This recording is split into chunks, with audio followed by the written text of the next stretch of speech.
Hi there! Yeah, for me naman everyday is Mother's Day. So sorry na late ko tong i-upload at ngayon nga lang. Ito, nasa grocery kami nung Mother's Day. Namimili kami ng mga chocolates na ibibigay natin sa mga staff at sa ibang friends natin. And ito nga, kaya kami nagmamadali sa grocery dahil may mga bigla ang nagpupunta sa bahay. Yan. Hindi ko alam, 'di ba? Nandiyan pala sila dahil may dala silang pa-cake for me. So, yes. Thank you, Meows. And ito, kinabukasan nga, ito, tinuloy ko na yung pag-grocery kasi kailangan namin ng mga gamit-gamit sa office.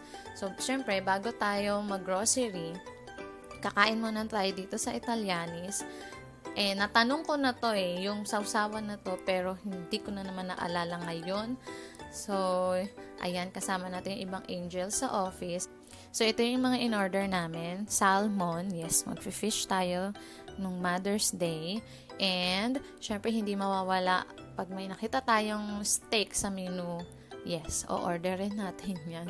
Dahil favorite natin yan. Ayan nga, umorder tayo ng steak, ng salmon, and syempre ang ating favorite na garlic bread. May mga in-order pa kami pero hindi ko na na-videohan.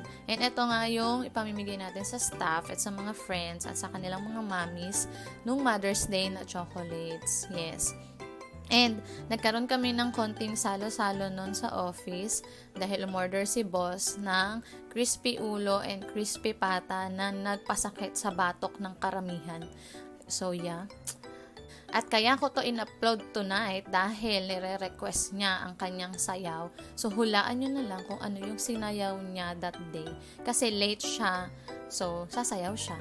So, that's it for tonight. Thank you for watching. Gay, gay, gay. Bye!